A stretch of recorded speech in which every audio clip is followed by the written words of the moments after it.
Thevenin, yung theorems, na-recall na natin last time. Superposition, Thevenin, and Norton. Again, it has the same process as yung paggawa natin sa DC circuits natin. Ngayon na lang mag-incorporate tayo ng complex numbers.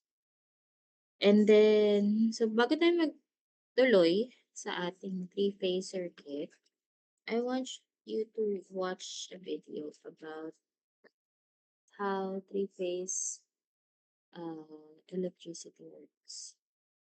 Para set kayong preliminary knowledge.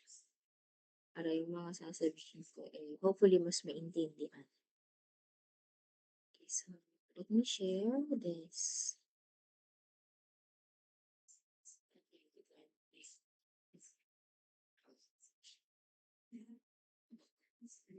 Okay.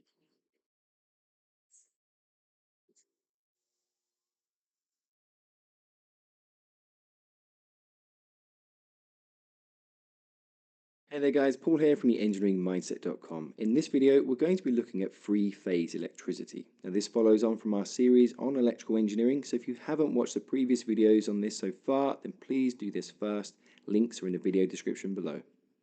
Coming up, we're going to be looking at how a simple AC generator works, then we'll look at a single-phase power, then two-phase power, and then finally three-phase power, as well as how three-phase power is used and why, also why we don't use 4, 5, 6-phase, etc. power. So first of all, let's start with a simple AC generator. We'll start with a single phase to understand what's happening, and then we'll add in other phases until we get to three phases.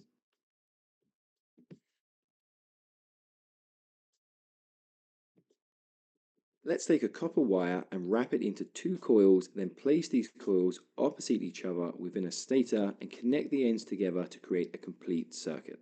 Now, if we place a magnet in between these coils and we start to rotate the magnet, then the magnetic field will disturb the free electrons within the copper wire and an electrical current will begin to flow.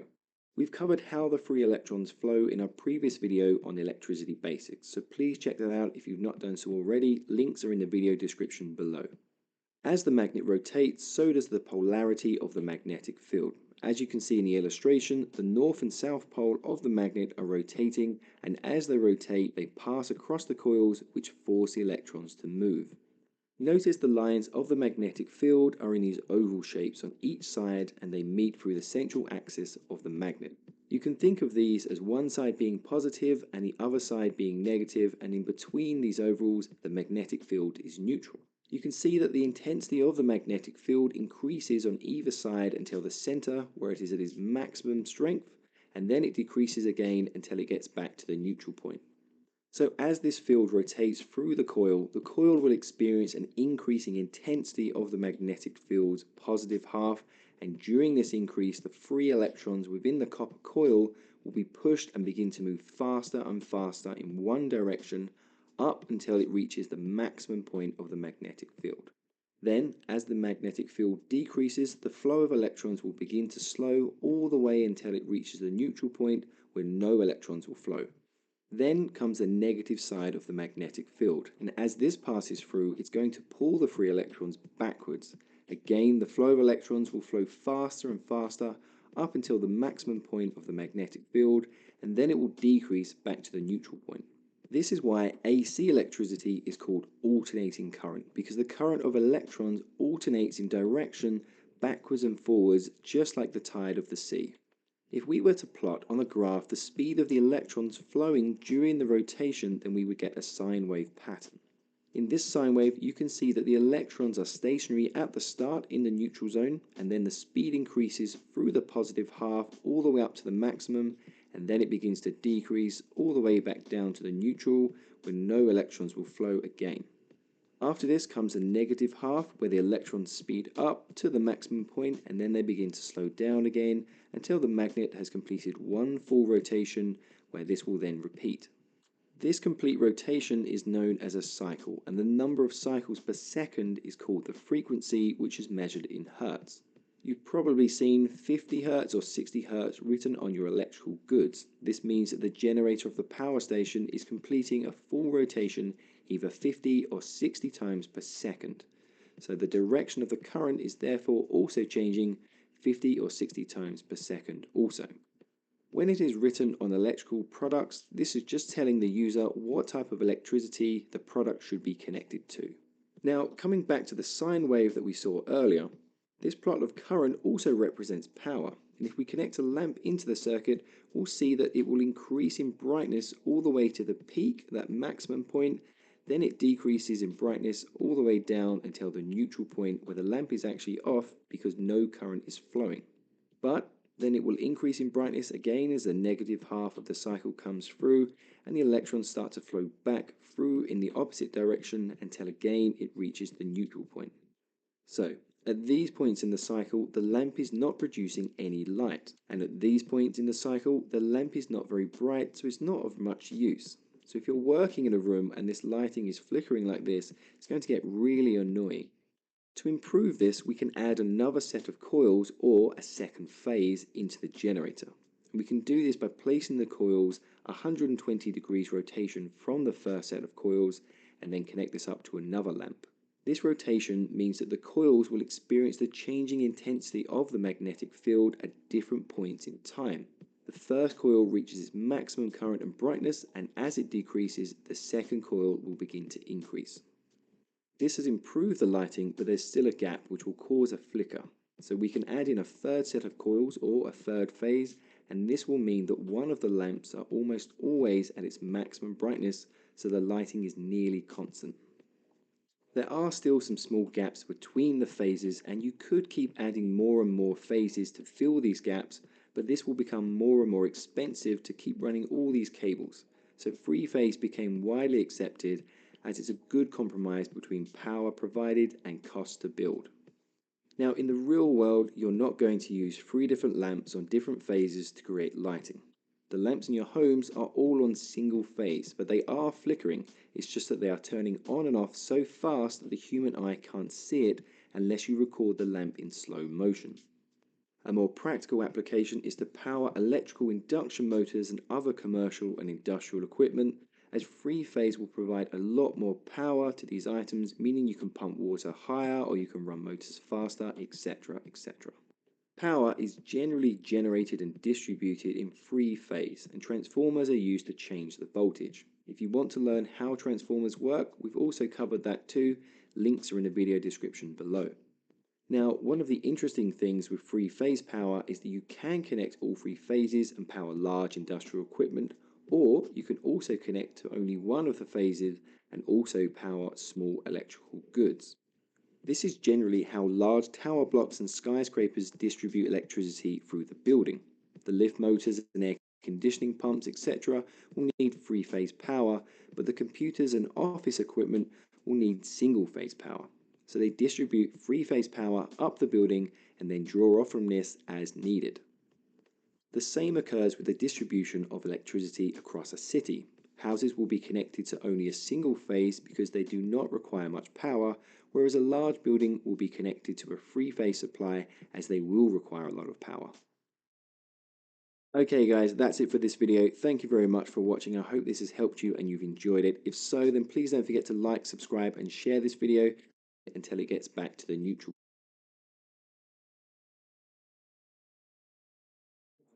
Okay. So yeah, that is how three-phase electricity works. Now, instead of having a single coil, meron siyang tatlong 3 sets of coils with 120 degrees or 120 electrical degrees phase difference. Basically, siya ay tatlong three-phase din. Kaya ang kagandahan niyan, if you have a three-phase supply, you can always get single phase from that supply provided na ah, tama yung kukuhanan mo ng connection, no? Ng line of connection. So, kung naalala niyo before, yung generation ng alternating current, it starts with a magnet, no? And ito yon yung sample niya. Ito kasing magnet, this can be Well, inside the generator pala muna, inside the generator, as well as a motor since pareho lamang naman ng component. Wait lang.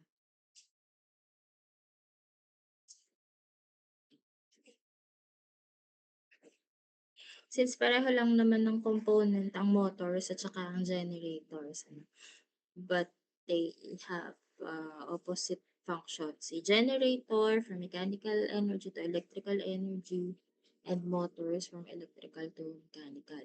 So yun nga, inside the machine, motor man yun o generator, meron siyang magnet. And the magnet can be the one that is rotating, nasa gitna, or pwede rin siya yung nasa stator part o stationary part, itong casing ng ating machine, at ang nasa gitnang umiikot ay coil. Pwedeng ganun yung setup sa loob. Ang mahalaga lang dyan is meron tayong magnet. So, ang magnet, alam natin yan, meron niyang magnetic field, di ba? Invisible magnetic field, which mararamdaman natin yan if we place two magnets of opposite poles on a certain length na hindi natin siya pagdidikitin, pero mafe-feel natin yung force of attraction nilang dalawa. So, yun, invisible. There is an invisible lines of force which we call magnetic field or, well, sa electrical term, we also call it magnetic flux. F-L-U-X, flux. So, kapag ka merong, ito yan, pinapakita siya dito as the dash lines. At kapag nagkaroon ng disturbance or in electrical terms nga, cutting of flux, dahil umiikot siya, gumagalaw siya, at nagkakaroon ng yun nga, cutting of flux, which is napupunta dito sa mga coils of wire, the wires could act as an electromagnet that could produce electricity. So, yung buong process is what we call the electromagnetic induction. So, sa machines, merong three basic machines, electrical engineering. So, we have generator, motors, and transformers. At yung generators and motors, since pareho nga sila ng composition or ng components sa loob, they are called na meron silang self-induction. Kasi nga nasa sa loob na nila magnets, self-inducing sila ng electricity. No? And then, yung transformer natin, na mas madidiscuss natin on the later weeks, the transformer is, a principle niya is mutual induction. Since, ang transformer kasi ay dalawang magkabukod na circuit. No? Hindi sila electrically connected, they are only physically connected by what we call a core, kung saan dun dumadaan or nagfo-flow yung flux, magnetic flux. So, yun. Kaya papasok tayo sa mutual induction, which is yun nga, galing pa rin siya sa electromagnetic induction. Yan.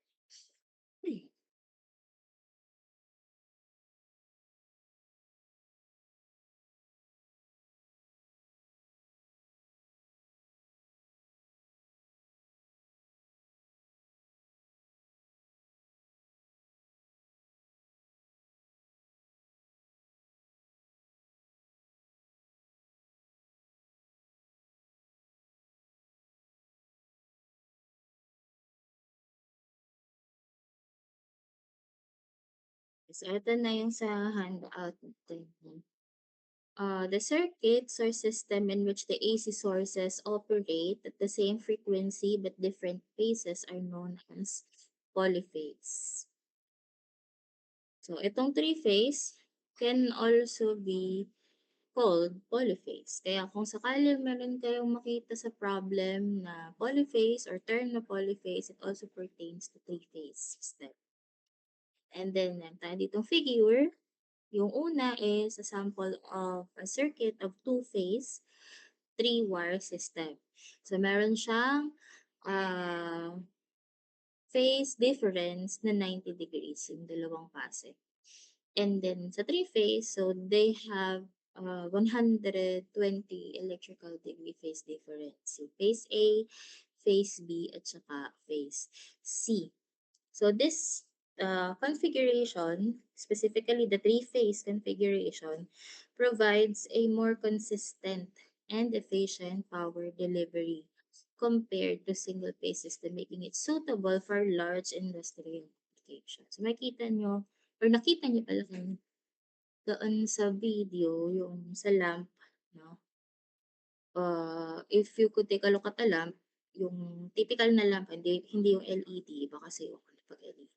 So, may flickering pa rin siya. Hindi lang natin siya gano'n nakikita kasi nga 60 cycles per second siya. So, yun ay kapagka single phase na kung i-slow mo nga, at times napapatak yung 'di ba sinusoidal wave yun? So, at times napapatak ng zero yung voltage, magdi-dim siya. Pero kung three-phase siya dahil kahit ang isang phase ay pumatak ng zero, meron pa ding phases na may values. So, parang kumbaga mas swabe, mas continuous yung power flow. So, that's one advantage of three-phase system. Kaya lang, since three-phase nga siya, kapag ka ginamit natin siya, there will be additional cost. Siyempre sa wires, unang-una, sa transformer, sa generator, yan. So, hindi siya advisable or hindi siya economical to use if your electrical loads are light loads only. Yan ba yung mga light loads? Ito nga pang mga residential, no? Mabababa pa ang loads ng residential and offices. So, mas maganda siyang gamitin dun sa mga heavy loads. Kumbaga parang pang heavy duty siya dun sa mga industrial applications wherein madaming motor, no? Sa commercial, may mga elevator, escalator. So, yun ay considered na as heavy loads. Kasi unang-una, bukod sa mataas yung wattage or yung power na kailangan nila, they are also used continuously. 'Di ba? Sa mall, ilang oras yun umaandar yung escalator. Ilang oras na active dapat yung elevator, 'di ba? Especially sa industrial din, yung mga motor. There are manufacturing plants that runs motor 24/7. Kaya mas maganda ay gamitin ang three-phase for those types of applications. So, ito pa yung other importance of three-phase system. So, they are widespread use. Sabi nga kanina, nabanggit na if you use a three-phase generator or three-phase supply, pwede kang kumuha pa rin ng single phase from there. Kaya very versatile siya. So yeah, constant instantaneous power. So I have mentioned this earlier. And this is also cost effective. Yun nga, for those na merong large or heavy load application.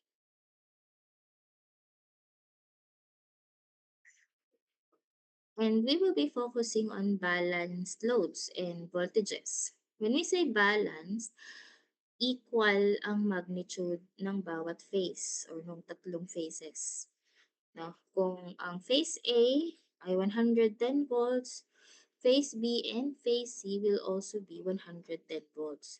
They will only be they will only differ in their phase angles. Meron nga kasi silang 120-degree phase difference. So, ito, nabanggit na to kanina, no? So, the generator basically consists of a rotating magnet called the rotor surrounded by a stationary winding called the stator. So, yan. Generally, or pagka alternating current generator or what we call alternator, nasa gitna yung magnet, siyang umiikot, and then nandito sa stationary part, dito nakaikot yung mga coils.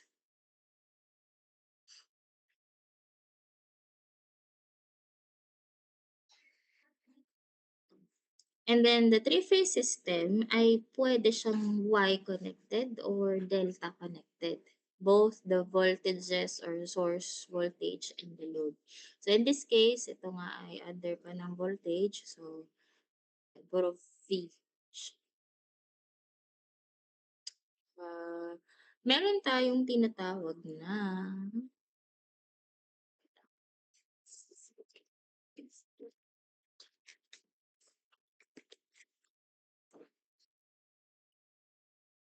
so meron tayong tinatawag na phase voltage at meron din tayong tinatawag na line voltage. Ano nakalagay ba dito? Wala. Ayan. So, phase and line voltage. Kapag Y connected, yung tinatawag na phases, no? Again, dito muna tayo sa Y. Ang tinatawag na phases ay yung connection of voltage from terminal A, or point A to N. No, itong part na ito. From A to N, yung B to N, sa gitna, pwede naman dito na lang kasi inilabas na naman niya yung terminal ng N eh. Pero para lang ma-visualize natin, ito siya. Oops. Yan. Ito yung mga phases natin sa Y. A to N, B to N, and then C to N. And then, pag sinabing line voltage, so yun ay from point A to point B, yan, line voltage, VL. Pwede rin from B to C, so this is also VL, or from A to C. Dito na lang sa tabi. Yan. So, yan yung line voltage. And magkaiba ang values niyan kapag Y connection. So, kapag ang ating yun nga, connection is in Y or star, di ba? Star din ang tawag sa Y. Ang ating line voltage ay equal sa square root of 3 ng phase voltage. So, that is for Y connection. Now, for delta, kung titingnan natin, ang phases kasi sa delta are the legs of this triangle. Ano? So, itong VCA, VBC, VAB, yun na yung phases na tinatawag or phase voltage. In this case, kasi nga puro voltage 5 yung usapan. Now, the line is also VAB, V line. No, ito na yung phase, no, yung bawat leg, and then this is also V line. Na kung titingnan nyo, pareho lang yung connection, VAB, tas VAB din to. Tapos yung VBC, ganun din. V line din to, line voltage. And yeah, if you measure from A to C, so this will be your line voltage. Kaya kapag delta ang iyong connection, the line voltage is equal to the phase voltage. So, para ba siyang parallel circuit? Diba? Pag parallel, equal ang ating voltage. So, yun yung isa sa mga differences ng delta and pi when it comes to voltage.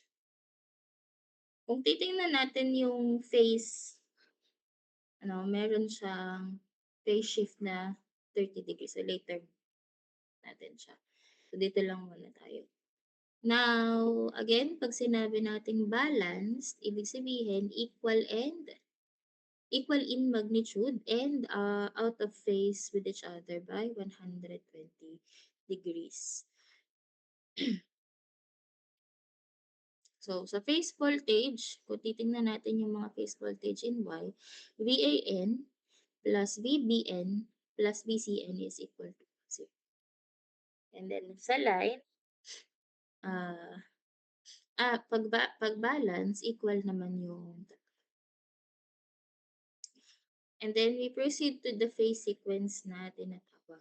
So, ang phase sequence is the time order in which the voltage pass through their respective maximum values. So, this is determined by the order in which the phasors pass through a fixed point in the phase diagram. meron tayong tinatawag na positive and negative. 'Pag positive, puwede siyang ABC or ito meron sa baba, ABC or BCA or CAB, 'no? CAB, pare-pareho lang 'yan. Kumbaga kung pagsasama-samahin ABC, ABC, A. Kasi ABC yung pagkakasunod-sunod. We can also call this RYB. Sometimes it's RYB kasi it follows the colors of the wire ng actual connection sa mga motors and generators.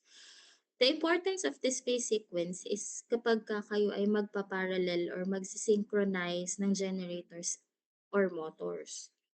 Kailangan kasi if you're going to synchronize them or connect them in parallel, pare-pareho kapag three-phase ano, pare-pareho dapat ang kanilang phase sequence or else hindi magfa-function as a kung generator yung ipa-parallel niyo at hindi, pareho ng phase sequence yung isa, hindi siya magfa-function as a generator. No, it could function or it could as load. Sa halip na siya yung mag-generate, siya pa yung magte-take ng ng electricity or ng power. So yun. So you have to always check the phase sequence. So meron naman yan, pwede yung makita in actual by checking the wires or may mga uh, equipment naman to measure the phase sequence of a three-phase motor or generator. Now, sa positive sequence, the VAN leads the VBN, which in turn leads the VCN. No? So this sequence is produced when the rotor rotates counterclockwise. So, ganun pa din yung ating ikot. No? Standard ikot is counterclockwise. Kung mapapansin nyo, kung titingnan nyo yung counterclockwise, bakit ACB? Pero makikita natin kasi yan if umikot na siya. Sige, drawing ko na lang ulit. Kunwari dito nag-start, no? Ito yung VAN, ito yung VCN, tapos ito yung VBN. Tapos umikot siya, for example, ng isang 120 degree na ikot counterclockwise. Ang magiging drawing na niya is VBN na ito. This one will be VAN and this one will be VCN. And then another rotation ng counterclockwise, magiging VCN na to. This will be VBN at yung VAN ay mapupunta na dito. So if you imagine rotating, no? Sabi nga dito, as the phasors rotate in the counterclockwise direction with the frequency omega, they pass through the horizontal axis in the sequence ABC, ABCA. So yan. Pag-ikot niya or initially, the reference is A. Pag-ikot niya ng isang counterclockwise 120 degrees, magiging B na. And then another rotation na 120 degrees, magiging C. So that is why it became ABC sequence. Doon mo siya titignan. And then, meron ditong mga formulas to consider if your AN is the reference. So the phase angle is 0. And then, ang BN mo will have a phase angle of negative 120 or magma-minus ka ng 120 from the reference N. And to get the VCN, so kailangan kang mag-minus ng 240 from the phase angle of AN or you can also add 120 kasi pareho lang naman sila. They will fall on the same location kapag siya i-back sa.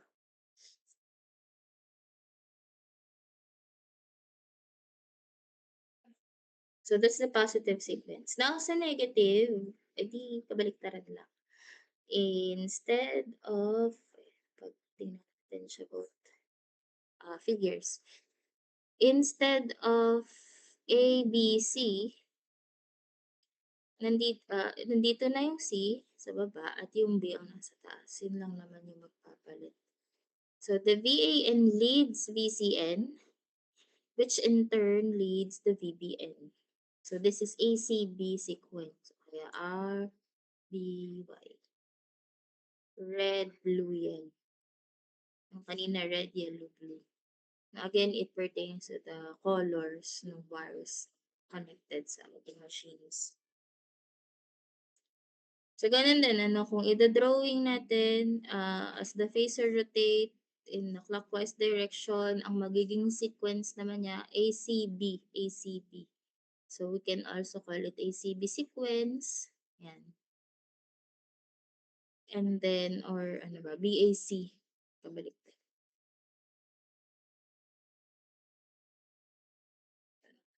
And then, sa configuration naman ng load, dahil nga siya ay balance naman, ibig sabihin, ang impedances ay equal in magnitude and in phase. So, ang ating electrical load are represented by these impedances. So, pag Y connected, so Z1 is equal to Z2 equal to Z3. Therefore, it represents the impedance connected in Y. Naman yung value nun. For delta naman, so ganun din. Now, kung kailangan natin siyang i-convert from delta to Y and vice versa, mas madali tayong magkakaroon ng delta to Y transformation since balanced. Ito lang yung magiging formula na tatandaan nito. Now, if we need Z delta and given ay ZY, so multiply lang natin ng ZY by 3 and vice versa. So, we have the sample problem, number 1. Determine the phase sequence. Siya ba ay negative or positive? Well, ang given kasi are voltages in function of time. Nasa equation sila. But yung mga previous naman nating discussion, pwede natin siyang i-convert into its phasor form. Regardless kung siya ay cosine or sine, as long as magkakapareho naman, so walang problema. So, i-convert lang natin siya into phasor. VAN is equal to 200 bar angle 10 volts. VBN is equal to 200 pa din siya, syempre, minus 230. And then VCN is equal to 200 bar angle negative 100. So from here, we can see kung ano yung pagkakasunod-sunod, alin ang nauna. Usually, A naman yung una. Ano yung sunod? So, makikita natin na it's C and then it's B. This is the first, this is the second, and this is the third. Therefore, ang sequence niya ay A, C, B, or what we call the negative sequence. So, pwede natin tingnan by its phase angle or pwede naman nating i-graph sa vector para mas makita natin siya ng maayos. So, kung ang reference natin, VAN, we have 10 volts. So, nandito siya, around here. This is VAN.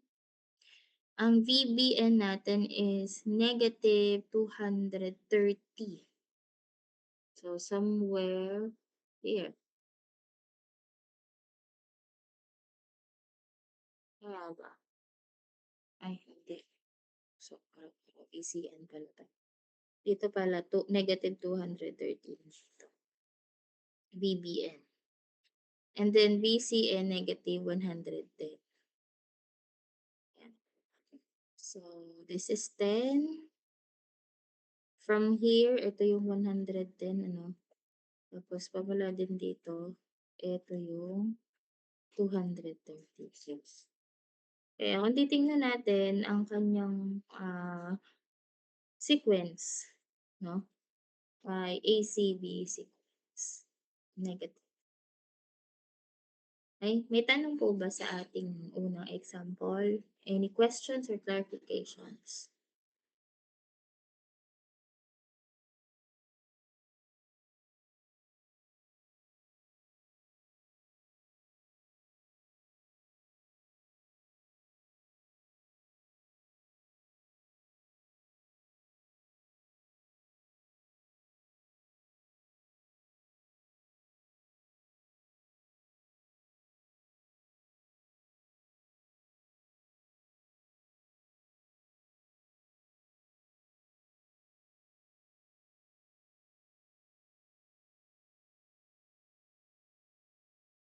Yan. So, kung wala naman tanong, let's proceed to number 2.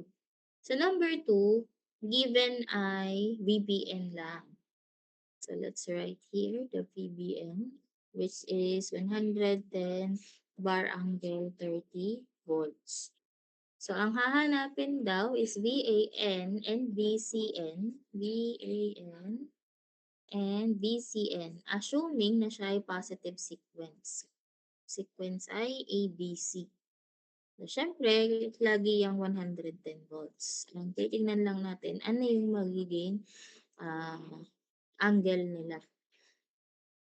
So, kung 30 ang BBN at siya positive sequence, mag-a-add tayo ng, ano, mag-a-add tayo ng 120.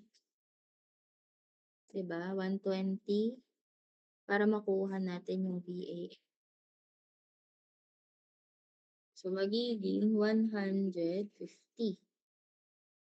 And para naman makuha natin yung BCN, magma-minus naman tayo ng 1T. So, we have negative na.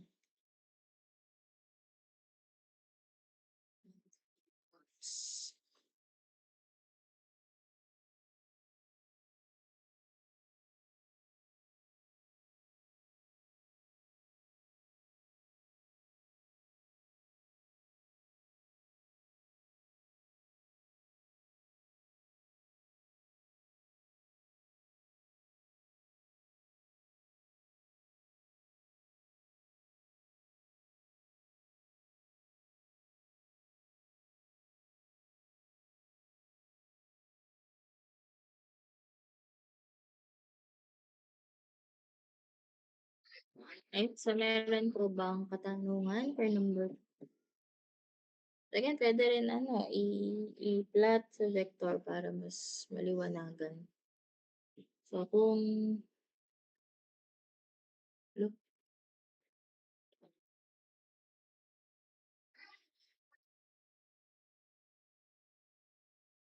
kunwari na lang tuwid. Kung ang VBN ay 30, so somewhere here, this is VBN. Kung positive sequence, ang VAN ay somewhere here, positive 150, VAN. And the VCN ay negative. Oh, nandito siya. Yung VCN. So, meron siyang 120-degree phase difference with each other.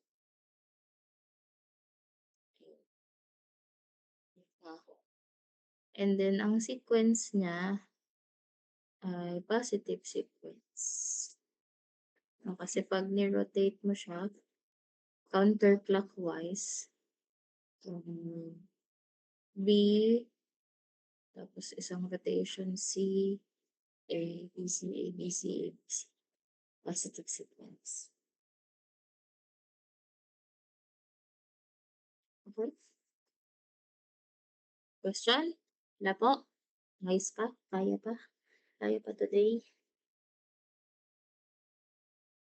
So, yan yung tatandaan nyo. Kasi yan yung mga possible na itanong regarding the phase sequence. Nabibigyan kaya ng katulad yan, bibigyan kayo ng isang phase with a certain angle. Tapos, ihahanapin nyo kung ano yung phase angle ng iba. Dalawa pa. Then, you assume na positive or negative. O paano naman pag negative? Ano naman magiging arrangement? Kaya, very critical na yung phase angle since yung magnitude naman niya is pare-pareho lang. So, at dahil nga, pwedeng Y or delta ang ating voltage and load, they can have 4 possible connections. So, ito yun. We have the Y connection, Y delta, delta delta, and delta Y. Ito ay connection ng source, voltage source, papunta sa load. So, kapagka minsan kasi walang figure ang ating problem, purely worded problem siya. So, 'pag binanggit na Y-Y connection, yung unang term or yung unang connection na babanggitin that pertains to the connection of the source voltage or of the source itself. And then yung second ay yung load or yung impedance. Katulad nito, Y delta. Ibig sabihin, Y ang source, delta ang load. So that is how you interpret kapag walang figure. Um, so sa ating Y connection or Y-Y connection. Kanina nakita na natin yung mga angles, mga voltages, no? Line voltage at saka phase voltage. So, ganun pa rin naman dito. Now, titingnan naman natin yung currents. Pagdating kasi kapag sa Y, ulitin ko lang, yung voltage or yung line voltage ay equal sa square root of 3 ng phase voltage. Now, kapag Y connected, yung line current ay equal sa phase currents. No? Ano ba yung mga line and phase currents nito? Since ito naman ay purely or parehong YY, yung IA na galing sa, kumbaga, we can consider this as the phase current kasi from A to N or N to A siya, AN connection na. So, IA is the phase current papunta din dun sa same connection sa load kasi nga YY naman siya. So, yun. Pagdating sa delta, itong YIA, punta siya sa delta, mag-iiba na. No, hindi na siya yung ganon. So, kapag delta connected na, voltage lang yung equal, pero ang current mo, line current, is equal to the square root of 3 ng phase current.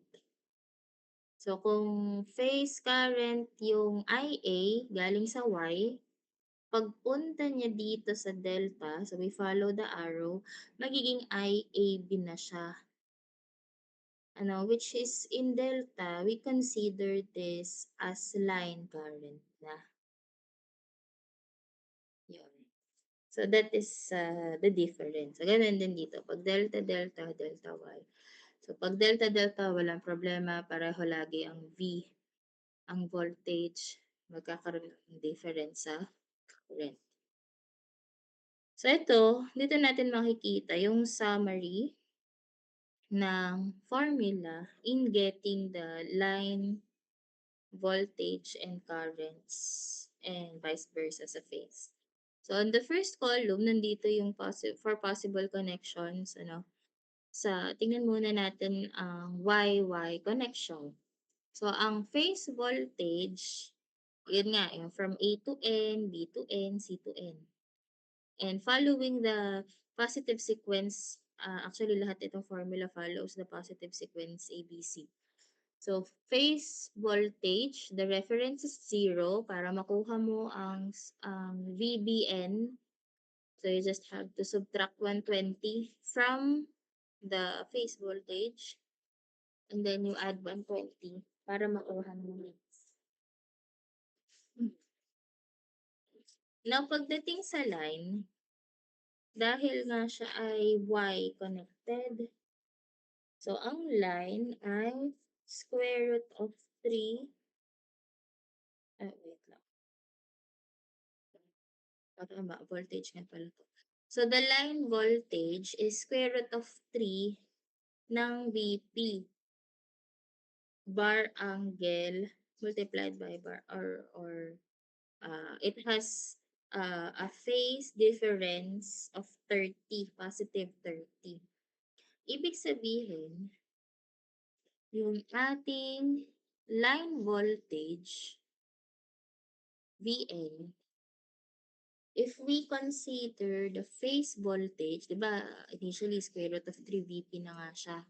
If we consider the phase voltage, meron siyang 30 degree or positive 30 degree phase shift from the phase voltage.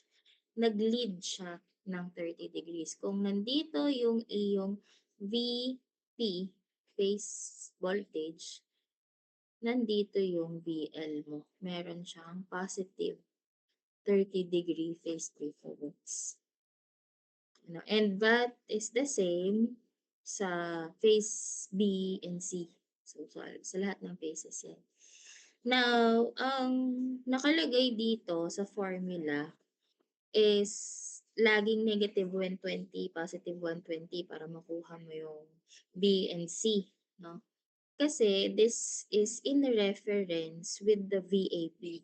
Kumbaga, pag nakuha mo na yung VAB, yung value na to, na you already multiplied it by square root of 3 and then you add a 30-degree phase difference or phase shift, magma-minus 120 ka na lang from doon. Kasi nga yun na yung reference mo since balance naman siya. So pare-pareho sila. So yun yung ibig sabihin na tong formula na to dito. Again, yung BBC and BCA, nakikita nyo, this is based on the value of VAB already. Wherein yung VAB na yun, na-multiply na by square root of 3 P phase. At nagkaroon na ng phase shift na 30. So, parang ang mangyayari dyan, kung mayroon siyang initially 30 na bar angle, so 30 minus 120, para makuha ang BC, and then 30 plus, or what, negative 120 plus 120.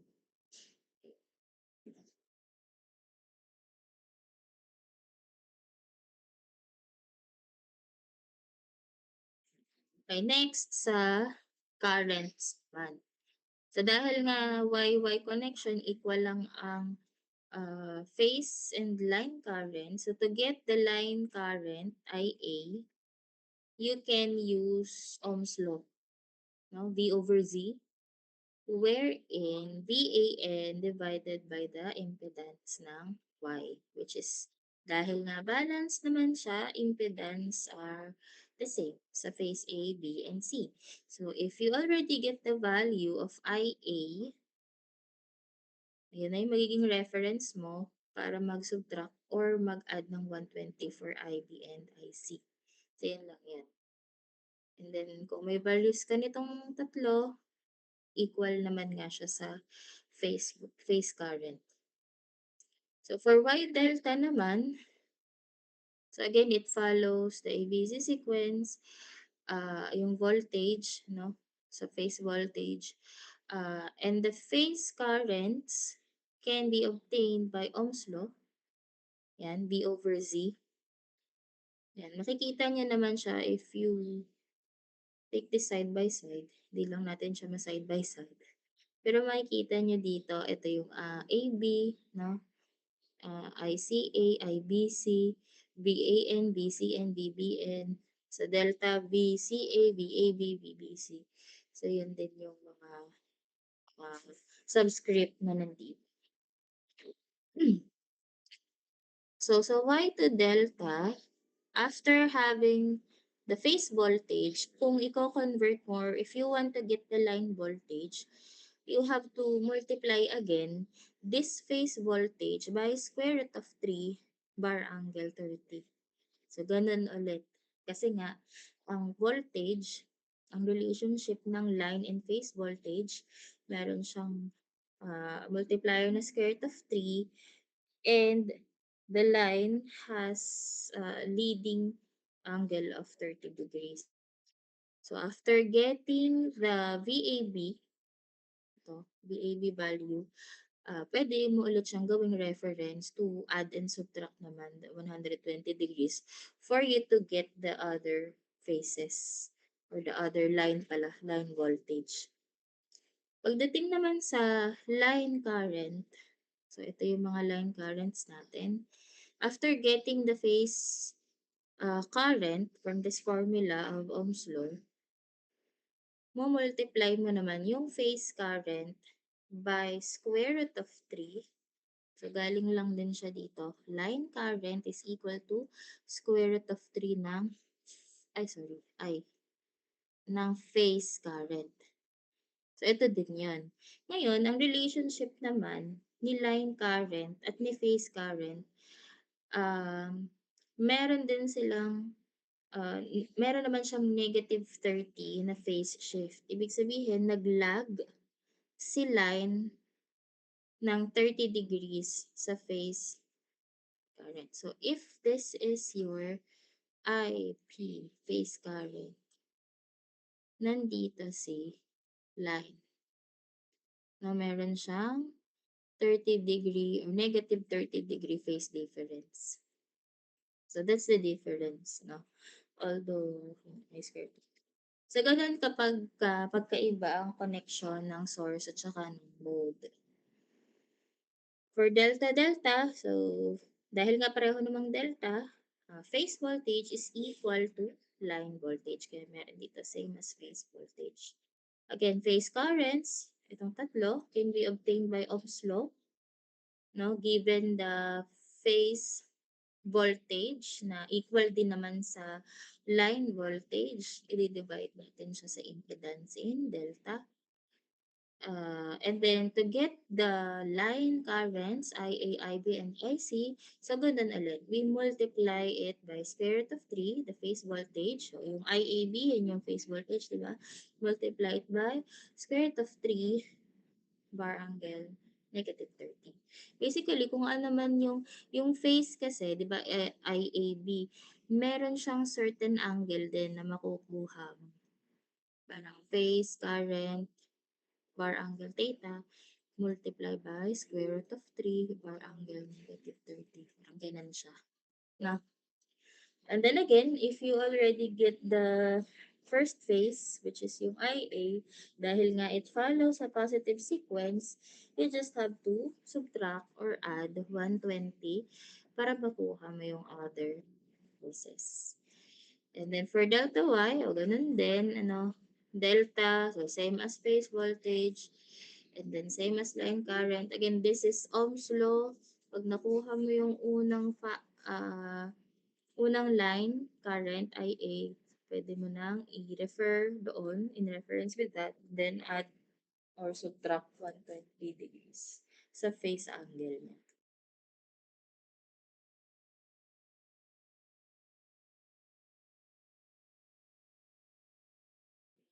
So let us try first ito. Ito naman ay parehong Y system. Medyo madali-dali lang, very light.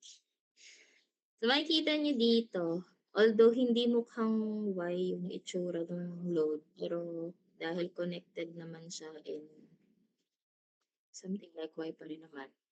Hindi lang siya literal na Y ang itsura. Yung loads kasi ay dalawa, But since naka-series naman sila, I just have to add it para makuha natin yung total impedance. So, the total impedance, which is also yung impedance na connected in Y, ay equal sa 5 minus J plus 10 plus J8. J8. Yeah. Since, again, naka-series naman siya, kaya i-add lang. So, this will be 15 plus J6 minus J6 ohms. So, ang hinahanap ay line current. So, alam natin, nabanggit natin kanina na line current is equal to phase current in Y1 system or in Y system. And initially, ang makukuha natin dito ay phase current. No? Technically, phase current yung makukuha natin. Kasi, by Ohm's law, di ba yung 110 bar angle 0, phase voltage yan. Divided by, so yung impedance in Y, which is yung nakuha natin na 15 plus J6. 110 bar angle 0 divided by 15 plus J6 equals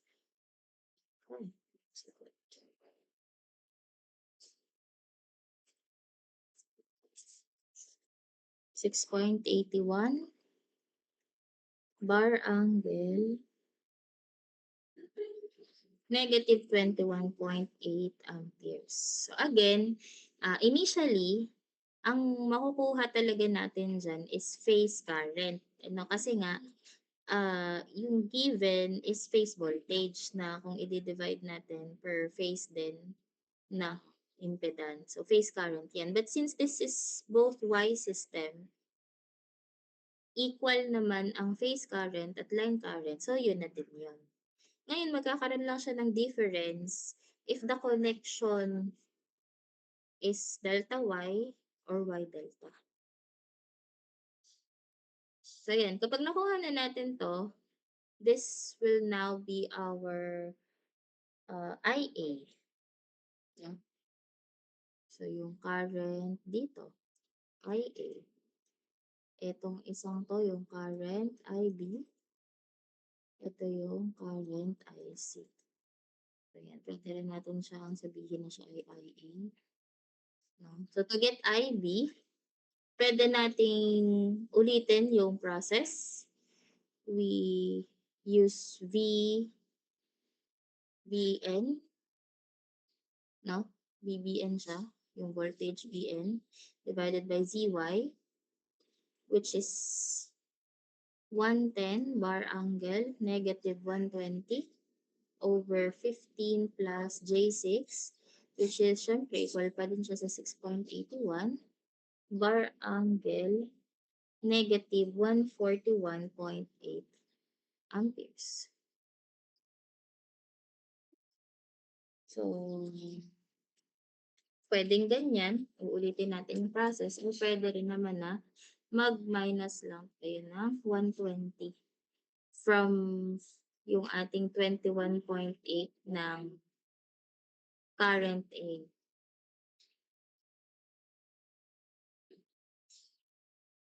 So, yun. Negative 21.8 minus 120 is negative 140.8. Now, para makuha ang C, IC, pwede ganun uli. Or pwede naman na mag-minus tayo ng 240 from 21.8.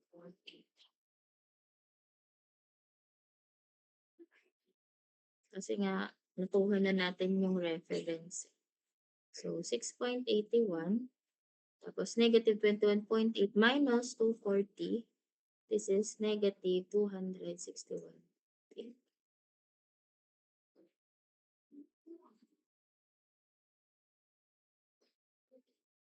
Gets na gets ka? Nakuha po ba yung process?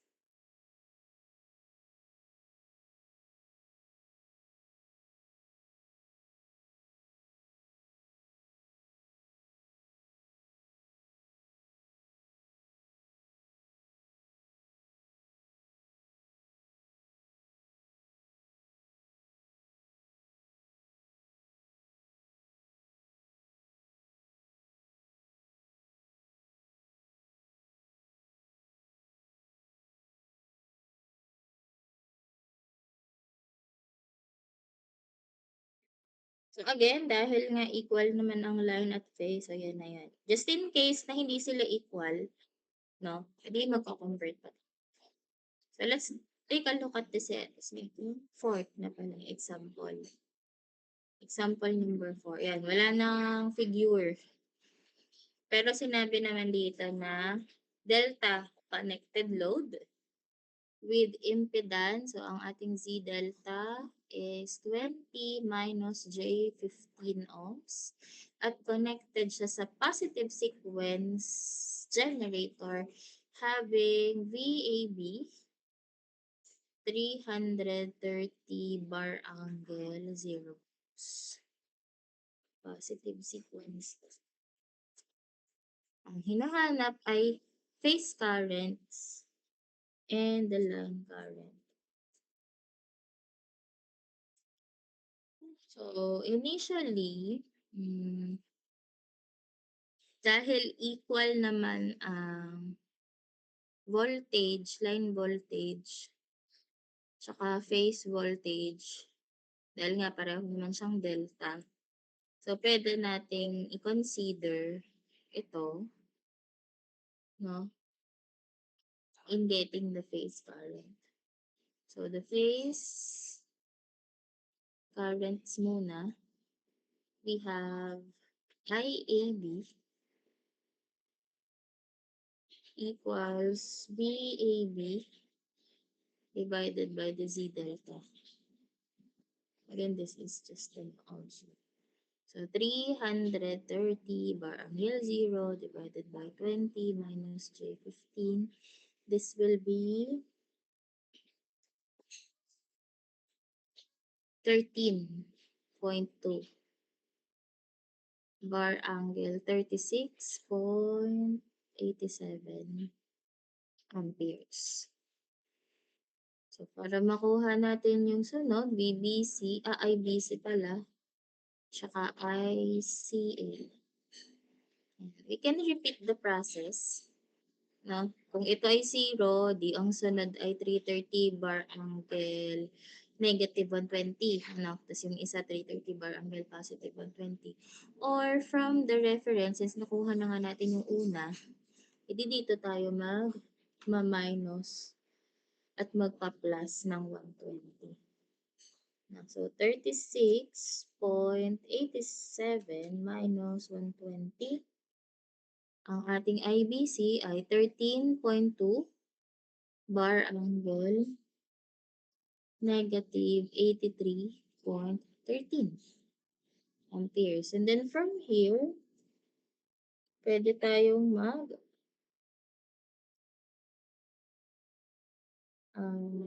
add ng 120. Ano?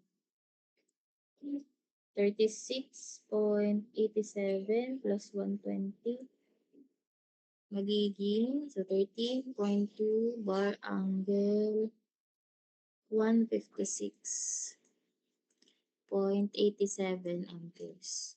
So, ganun lang siya. Again, pwede naman natin gamitin nga ito. Ang mangyayari lang, 330, this is bar angle negative 120. Tapos, yung ating Z delta, hindi ko nasulat. And this will be 330 bar angle positive 120 divided by Z delta. So, ganun din naman yung lalabas. So, ito yung mga phase currents. Now, dahil siya ay delta, hindi equal ang phase at saka line. No? And ang line nga natin, dito na sa PDX. Ang line currents natin, it follows the formula na IL is equal to square root of 3 ng I phase and then bar angle 30. Or, pwede natin gawin na I phase multiplied by square root of 3 bar angle 30. Which is ganun yung gagawin natin. So, nakuha natin yung phase. Di para makuha natin ang line, so IA is equal to square root of 3 or yung I phase muna, 13.2 bar angle 36.87 multiplied by square root of 3 bar angle 30. Ayan. So, ganyan tayo mag-compute ng line. Which will become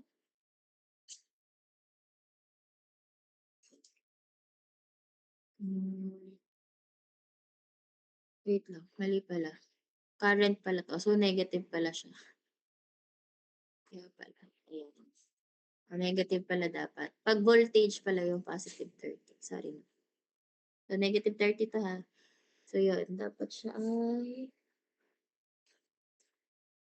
22.86 bar angle 6.87 amperes.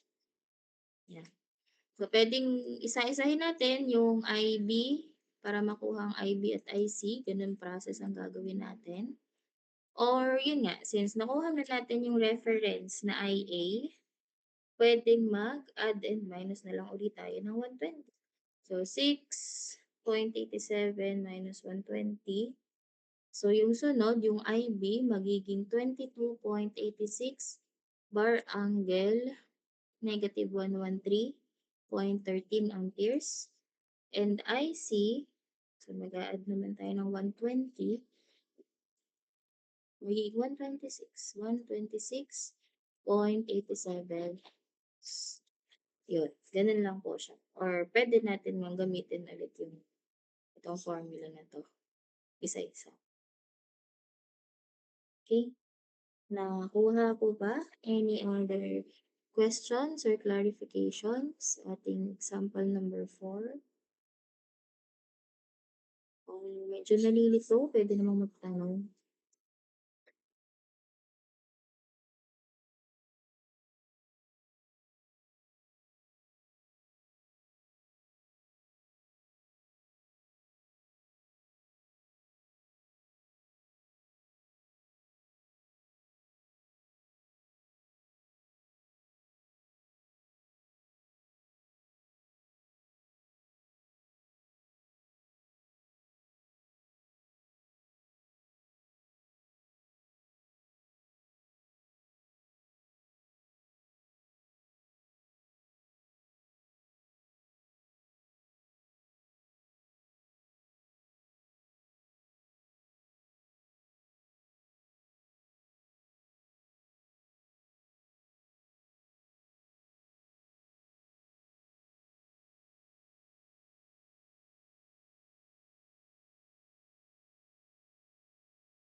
So kung wala namang questions, I'll be leaving you the number 5 and number 6 to answer. So try to answer 5 and 6 and then yan, transformer na yung sunod. Pero before tayo matapos, i-discuss ko lang yung inyong magiging lab experiment. No? So again, wala na ba ditong question? So, pwede naman na kung medyo nalilito pa din, balikan niyo lang are itong ating summary ng ano, na formula and counterpart ng mga symbols kung saan dyan yung phase at saka line.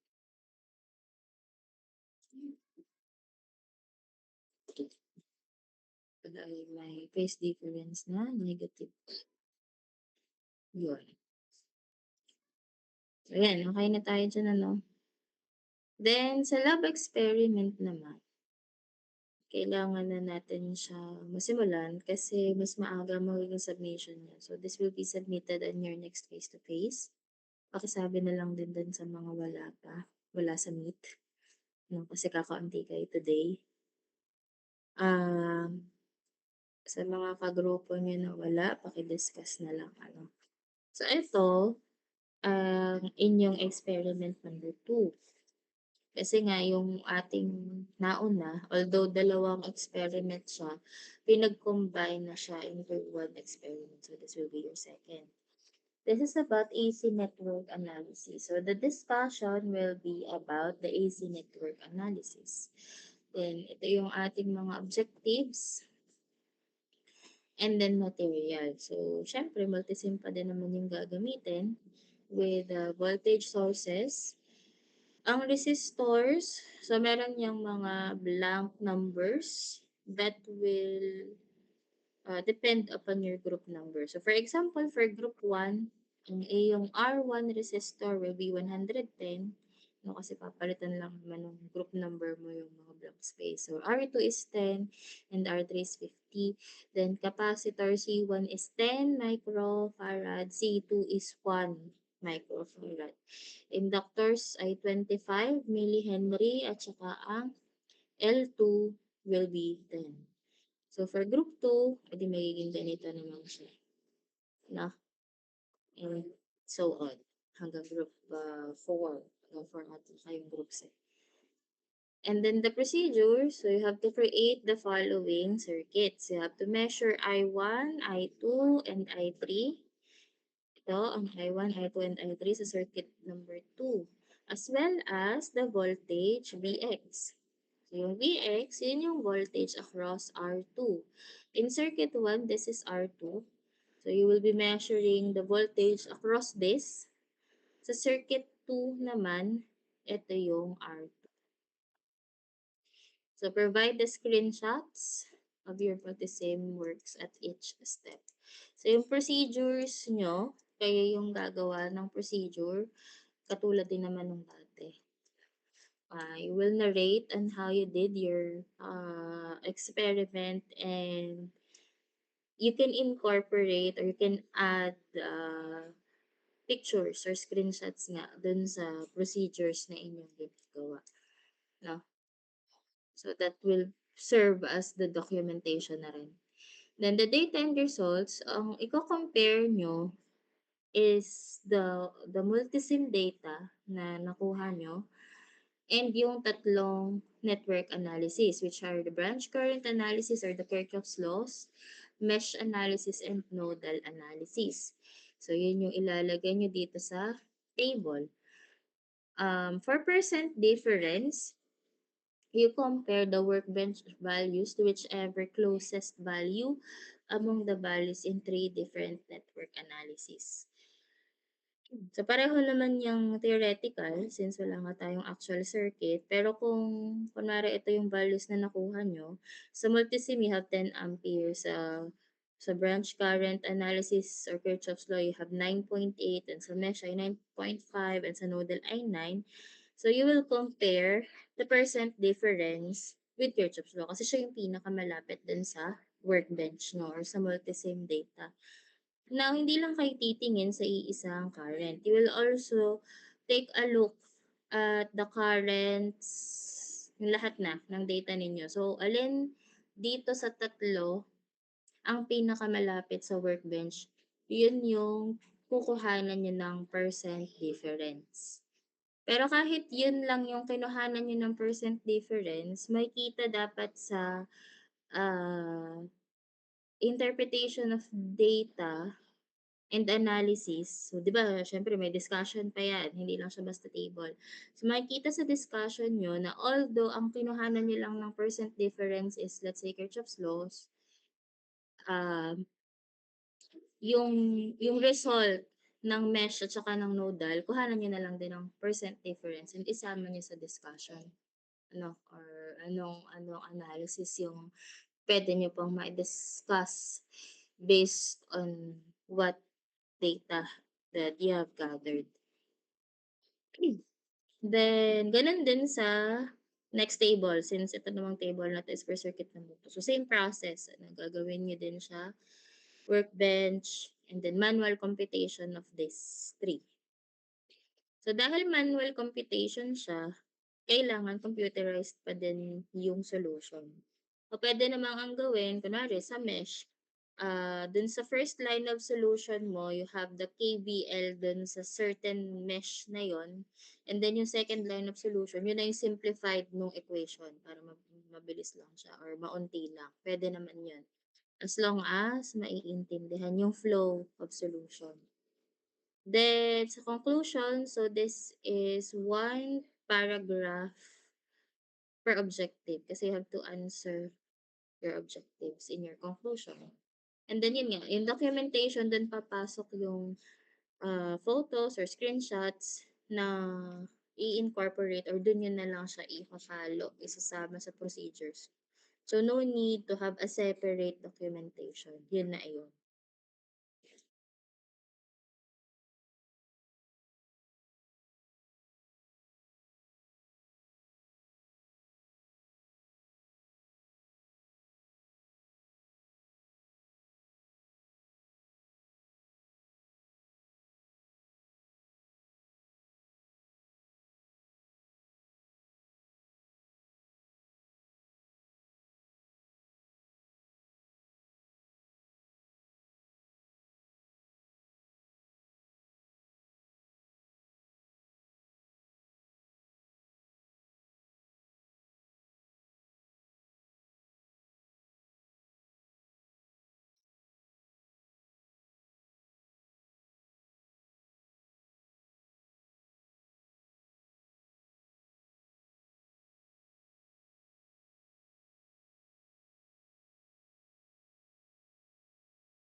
Recall lang natin yung format and guidelines ng inyong lab report. So, ito yung front page, 'no. So, most of you naman ay nakasunod, although hindi pa rin ako tapos mag-check, pero dun sa mga nakita ko previously ay okay naman siya. Dagdagan niyo na lang siguro dito na section kasi nga pala ay dalawang eyes din yung handle ko. So, submitted by and then dito na lang sa tabi eyes 2202 tapos sa tapat na lang dash group number 1, 2, 3 and so on. Tas yan, ganyan lang din. Tapos, pagdating sa format, again, so yung title page, you have your table of contents. Of course, dapat may page number kasi may table of contents. Introduction is a short paragraph, no, yung parang summary or abstract ng inyong experiment.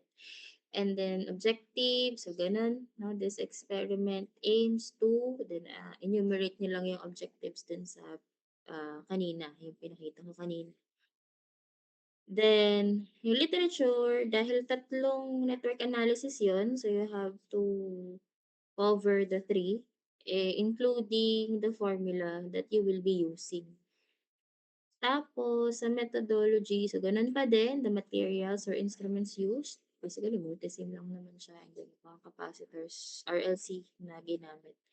The circuit diagram, and yun nga, yung summary of procedure incorporating some screenshots or pictures.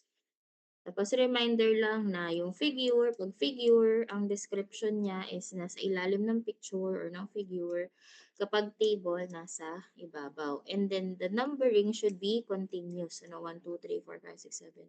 So, same as with the table, number, ganun din, continuous na lang din. Sa summary of findings, so again, may table ka, you have to interpret and analyze the data. So, may mga discussion yan. And then, conclusion. So, yun nga, nabanggit ko na kanina and also the references. So, computerized in long band paper, Times New Roman 11 with 1.15 spacing. So, yung margin, dun kasi nagkakaproblema minsan or madalas pala sa pagmamargin. Kapag may figure, minsan naiipit or napuputol ang table. Kung hindi talaga siya kasya, puwede namang ilagay niyo siya on the next page since may label naman, 'di ba? Parang kumbaga the figure 1 shows the blah, blah, blah.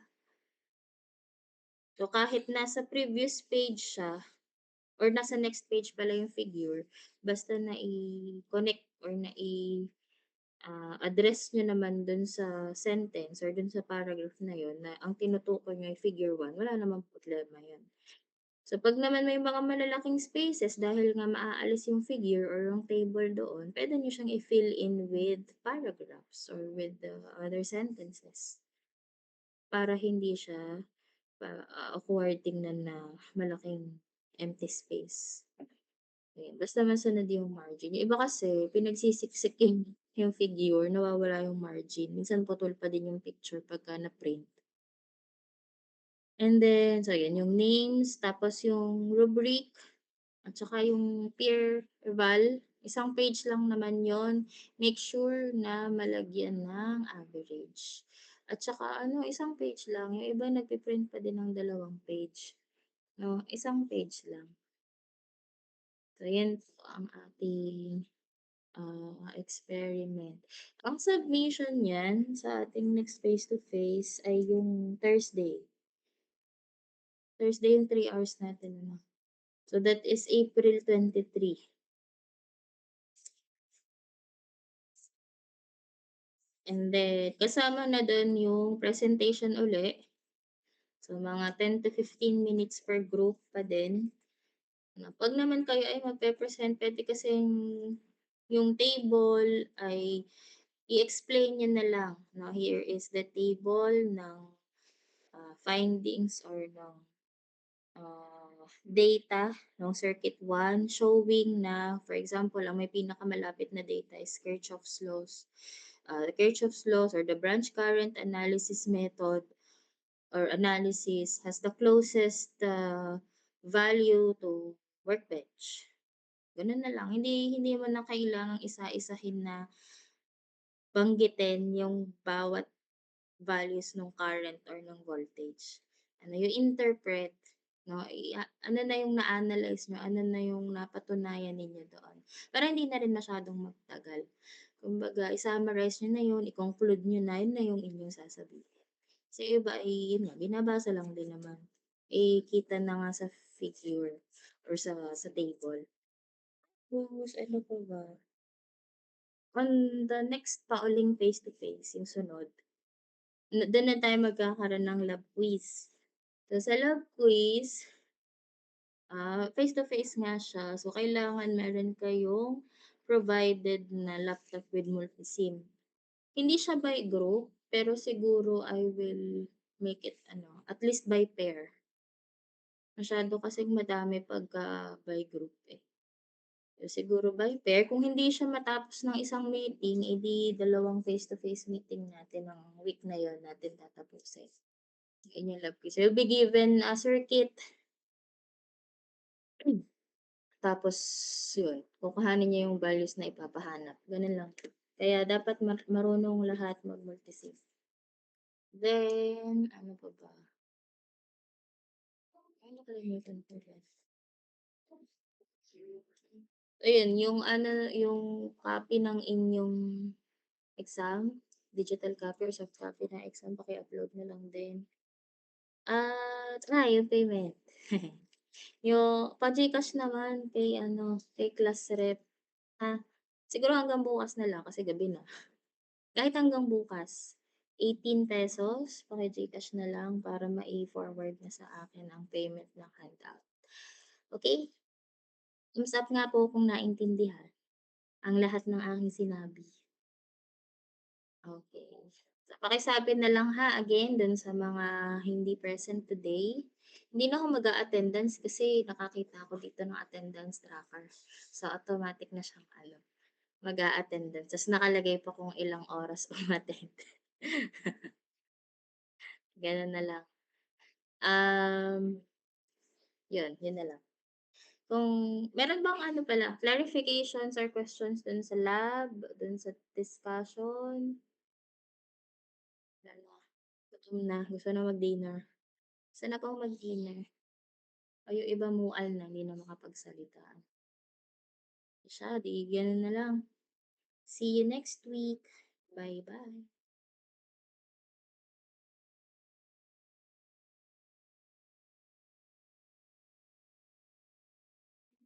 Thank you po, ma'am.